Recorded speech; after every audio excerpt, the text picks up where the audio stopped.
ብዙ ቅሌት አይቻለሁኝ።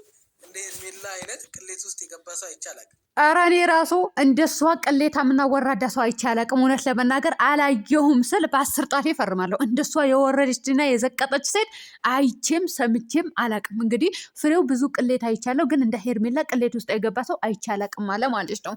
እንግዲህ ማታም አብርሃም የኔ ነው አትንኪው ስትል ነበር። አትንኪው ባለው አይመስልም እናንተ? እጅ እግሩ አይመስልም እንዴ? አትንኪው ማለት ነው። ግን አሁን ውድ ቤተሰቦች እውነት ለመናገር እኔ ቅርር ድብን ቅጥል እያደረጉኝ ነው። ምክንያቱም ሩታ ሚስቱ ናት፣ የልጁ እናት ናት። ታዲያ ምንድን ነው የሚያጃጅላችሁ? ውሽማ አቁማችሁ ሁለታችሁም ማለት ነው፣ አብርሃምም ሩታም ማለት ነው። በትዳራችሁ ሁሌም ሰው እንዲነግድ ታደርጋላችሁ። ከነገደ በኋላ ደግሞ የሆነም የተዝረከረከ ነገር የምትገቡት ነገር ርር ድብን ያደርገናል ማለት ነው። የእናንተ ትዳር ዘለቄታ እንዲኖረው ወይም ደግሞ እንዲሰምር ማንም ሰው ይፈልጋል። ምንድን ነው የሚያጃጅላችሁ?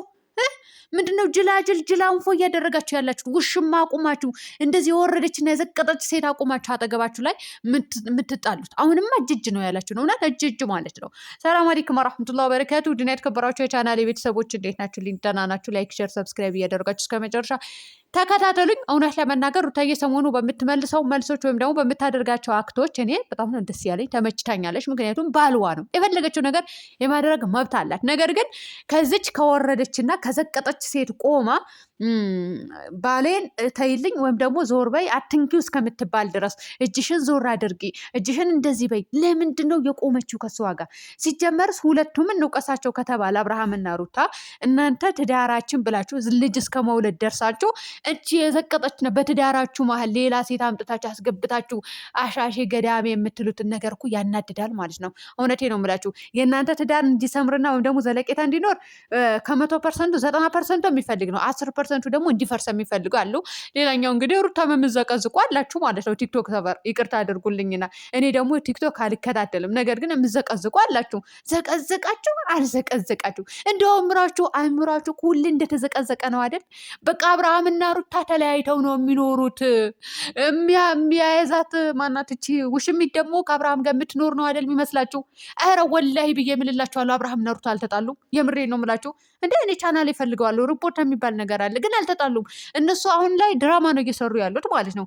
ማንም አያምንም ድራማ እንደሆነ እንዴ። እና ታዲያ ሩታ ዝም ብላ የምትጃጀል ይመስላችኋል እንዴ?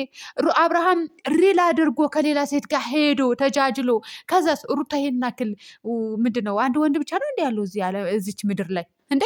አንዱ ትዳር ቢፈርስ እኮ ሌላኛው ፈጣሪ ያላት ጊዜ ልትይዝ ትችላለች እንጂ እንደዚህ ጅላጅል ጅላንፏ አትሆንም እኮ። አስረግጬ ነው የምነግራቸው ማለት ነው። እንጂ አብርሃም ስለሄደ አብርሃም ከውሽሚት ጋር ሄዶ ነበር። ማናትቺ ሄርሜላ የምትባል ስለተንከባከበችው ምናምን ቀንታ ነው የመጣችው እንደዚህ ገለመኔ ትላላችሁ። ንቁ፣ በጋ አትሆኑ። እሺ በጋ አትሆኑ። ሁሌም ሰው ደግሞ በጋ አይሆንም። በጋ አትሆኑ። እውነቴ ነው ብላችሁ እናንተ ከበግ ራሱ አትሻሉም። በግ ቢወሰድ ገበያ ገንዘብ ያወጣል። እናንተ ምንም አታወጡ። እናንተ ለውሽሞች፣ ለቆሻሾች፣ ለዝሙተኞች ገንዘብ ላኩ። ዝም ብላችሁ ዛሬ በሀገር ቁጭ ብላችሁ እንጂ እንትን ምንም የምታውቁት ታሪክ የለም። አሁን ሩታ የምዘቀዝቁ አላችሁ። እውነት ለመናገር እናንተ አራስ እኮ ናት። ይሆናል ለሴት ልጅ ክብር የላችሁም እንዴ? ክብረ ቢሶች ክብር ሊኖራችሁ ይገባል። ሩታ ደግሞ እንደዚህ ቆመ ስትከራከር ወይም ደግሞ ስታወራ የሆነ ምንም በቃ ጅላጅል ጅላንፎ የምትለምን ቀንታ የመጣች ብቻ ብዙ ነገር ነው የሚመስላችሁ፣ ግን ምን የምታውቁት ታሪክ የለም። እውነት በህግ የተባልነው ከዚህ በፊት ራሱ የአብርሃምና የሩታ ደጋፊዎች በጎች ናችሁ የተባለው በጎች አላችሁ በግላችሁ ማለት ነው። እኛ በግ አይደለንም። እኔ ጠንቅቄ አውቃለሁ ከድሮውንም እስካሁንም ባለው ነገር ግን በትዳራቸው ደግሞ ሌላ ሰው አስገብተው ሌላ ነገር ሲያደርጉ ያናድዱኛል። አሁን ላይ ደግሞ በቃ በማታው ቪዲዮ ራሱ ከሰሞኑ ደስ ይል ነበር። ነገር ግን በዚህ ናክል ሩታ ከባሏ ጋር ቆማ እቺ ውሽሚት አትንኪው፣ ዞር በይ፣ አሁን ቀንተሽ ነው ወይ አሁን እንደዚህ ብለሽ ነው ወይ ስትላት አናደደችኝ። ታስጠላለች። ለምን ቀንታ አይደለም የመጣችው እቺ ልጅ፣ ባሏ ነው፣ እየኖሩ ነው አብረው። ማንም የተጣላም የለም፣ የተቆራረጠ የተፈላለጠም የለም። ገባችሁ አይደለም? በቃ ይሄ ያለ ነገር ነው። ከድሮም እስከ ዛሬ 3 ዓመት ሙሉ እዚህ ውስጥ ያሉ ሰዎች ናቸው። ስለዚህ አሁን ላይ እኔ ሩታ ቆፍጠን ብላ በዚህ ነገር ወጣ እንደው በተጨቃጨቀ ስራ ብትወጣ እኔ ደስ ይለኛል፣ እውነቱን ስነግራችሁ ማለት ነው። ምክንያቱም ብዙ ሰው ቀንታ ነው የመጣቸው፣ እንደዚህ ብላ ነው የመጣቸው፣ እንደዚህ ብላ ነው የመጣቸው፣ የሚፈልገው አብርሃም ውሽሚት ነው ምናምን የምትሉ እኔ ይቅርታ አድርጎልኝና ካሁን በኋላ ውሽሚት ራሱ ማለት አልፈልግም። ምክንያቱም ለራሴ ራሱ ጸየፈዋለሁ እውነት ለመናገር እንደዚህ አይነት ቆሻሻ ማለት ነው። እና እሷ እንዴ ረክሳለች፣ ወርዳለች፣ ዘቅጣለች ለገንዘብ ብላ ራሷ ራሷን አዋርዳ የምትኖር ሴት ናት ማለት ነው። ሩታ በቦታዋ ነው ያለችው። ያቺ እኮ ያለ ቦታዋ መታ የምትኖር ሴት ርካሽ ናት እንዴ! ሴት ልጅ ያለ ቦታው መገኘት የለባትም። ነገር ግን ያቺ ያለ ቦታዋ እየተገኘች ያለችው፣ ሩታ ግን በቦታዋ በባልዋ እቅፍ ውስጥ ነው ያለችው፣ ወይም ደግሞ ባልዋ ነው የያዘችው እንጂ የሰው ባል ላይ አልተንጠለጠለችም ማለት ነው። የምሬ ነው የምላችሁ።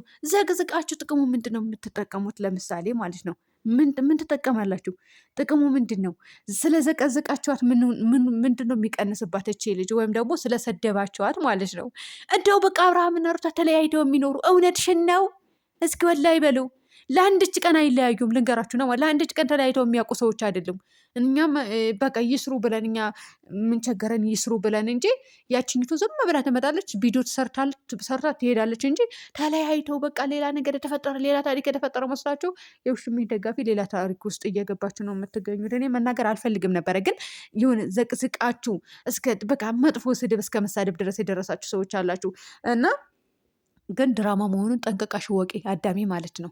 የምዘቃዘቁና የሆነ ቀንታ የመጣች የምትመስላችሁ ሴቶች በቃ ራሷን ዝቅ አድርጋ እንዴ! እናንተ መቃወም ያለባችሁ ነው መቃወም የሌለባቸው ሰዎች ለይታችሁ አታውቁም እንዴ? ልጅቷ እኮ ብልጥ ልጅ ናት እኮ፣ በጣም ብልጥ ናት። ለትዳሯ እንዴት መቆም እንዳለባት ጠንቅቃ የምታውቅ ሴት ናት። ልንገራችሁ ነው ማለት ነው። ሌላኛው እንግዲህ በማታው ቪዲዮም ደግሞ አንዳንዶቻቸው ሀሳብ እየሰጡ ያሉ ሰዎች አሉ። እሱ ምንድን ነው እሷም እኮ ለምና ነው የመጣችው። ታዲያ ሄርሜላ ብትወስደው ወይም ደግሞ ሄርሜላ ብትለምነው ምን ችግር አለው የምትሉ ያላችሁ ማለት ነው። ማናት ለምና የመጣችው? እንዲያው እንደናንተ እኮ ድንጋይ ራስ የለም። እውነቴ ነው የምላችሁ ድንጋይ ራስ ማለት ነው። አመት ለአመት የአብርሃምና የሩታ ታሪክ ያልተናገረው ሰው አለ? አብርሃም እንዴ ፍቅርና አብርሃም ፍቅረኛሞች ነን ብለው አልሰሩም እንዴ? ቪዲዮ ሰርተዋል እኮ ሰርተዋል፣ ግን ፍቅረኛሞች አልነበሩም። እኔ ከጅምሩም አውቃለሁ ከፉአድ ጋር እንደነበረች ፍቅር፣ አብርሃም ከማን ጋር እንደነበረ ጠንቅቄ አውቃለሁ። ጅምር ላይ ማለት ከነፃነት ጋር እንደነበረ፣ ከዛ ከነፃነት ጋር ተለያይቶ ከሩታዬ ጋር እንደሆነ ሩታ ለድራማ አሁን አብርሃም ለምንድነው ያደረጓት ታውቃላችሁ? ያንን የፍቅር ጥያቄ እንድታቀርብ ያደረጓት ምክንያቱ ለምን እንደሆነ ልንገራችሁ ነው ማለት ነው። ከገባችሁ ይገባችኋል። አለበለዚያ ድንጋይ ሆናችሁ ኑሩ። አይመለከተኝም ስለእናንተ። እሱ ምንድነው አብርሃምና ፍቅር ተለያየን ብለው የለም ግን ፉአድ ነው የወሰዳት ለፍቅር ማለት ነው። እንድትሰራ አይፈልግም፣ ማንም አይፈልግም። ከሌላ ወንድ ጋር እንደዚህ መተቃቀፍ ምናምን የትኛው ወንድ ነው አይፈቅድም። ፉአድም አልፈቀደም፣ ወሰዳት። ከዛ ፍቅርና አብርሃም ፍቅረኛሞች ናቸው ስለተባለ ፍቅር በሄደችበት በሳምንት ወይም ደግሞ በወር ሌላ ሴት ይዞ መጣ እንዳይባል ምን ተደረገች? ሩታ የፍቅር ጥያቄ አቅርበሽ ነይ ተባለች። በቃ አቀረበችና መጣች፣ ሰራች፣ አለቀ። እናንተ ሽንት ቤት እንደምታጥቡ እሷም ሰራች። አዎ ሰርታ ማግኘት ያለባትን ነገር አገኘች። አለቀ። ምን ልታመጡ ነው? ምንም አታመጡም። ትፈነዱ እንደሆነ ፈንዱ። እውነቴ ነው የምላችሁ። እኛ ሁሌም ሀቅ ከማውራት ወደኋላ አንድም ማለት ነው። እና ሩታ ይሄ ነጥብ ነው የጣላት እንጂ ሌላ ነገር አይደለም። እሱም አብርሃም አሁን ለአሁን ሴት ይዞ መጣ እንዳይባል ሩታ እንድትጠይቅ ተደረገች እንጂ ሩታ ጠይቃ አይደለም። አለበለዚያ እናንተ ድንጋይ ብሉ። እናንተ እውነት ለመናገር ማለት ነው በየጊዜው ይነገራችኋል፣ አይገባችሁም። እንግዲህ አሁንም ላይ ያው ለምና ነው የመጣችው፣ ለምና ነው የመጣችው። ኧረ አብርሃምና ሩታ አብረው እየኖሩ ነው። የውሽሚት ደጋፊዎች ስሙ፣ የአብርሃምና ሩታም ደግሞ ስሙ። እናንተ ታውቃላችሁ ደግሞ ስማርቶች ናቸው እናንተ እኮ ብልጥ ናቸው። እውነቴን ነው የምላችሁ። እንዴ ናችና አላችሁ ብልጥ የሆናችሁ አላችሁ ማለት ነው። ምን እየተፈጠረ ምን እየተካሄደ እንደሆነ ጠንቅቃችሁ የምታውቁ ልጆች አላችሁ። እውነት ለመናገር አንድ ላይ ናቸው። አዎ አብርሃም ቤቴ ብትመጣ ብታዳምጠኝ እንኳን አንድች ነገር እንዳትለኝ። እንዴ ነችና በቃ እንዴ እኛ እንቃዳል እንዴ? እቺ ልጅ በዛ እየተዘቀዘቀች ሩታዬ ደግሞ በእንደዚ አይነት በወረደና በዘቀጠ ነገር እንድትመጣ አንፈልግም። ውሽማ ቁመሽ እንዴ ባልሽ ነው የልጅሽ አባት ነው ሽማግሌ ተልኮልሽ ያገባሽው ባል ነው። ስለዚህ ከእሷ ጋር ከረከሰችና ከወረደች ሴት ጋር ቆመሽ አትከራከሪ፣ አንፈልግም። እውነቴ ነው የምላቸው። አሁንም በቃ ሰልችቶናል። ስለዚህ ስለሰለቸን አንፈልግም ማለት ነው። እኔ ከእሷ ጋር እንደዚህ ቆመ ጭቅጭቅ ውስጥ እንድትገባ አልፈልግም። እቺ ልጅ ሰላም ሆንልኝ ቤተሰብ።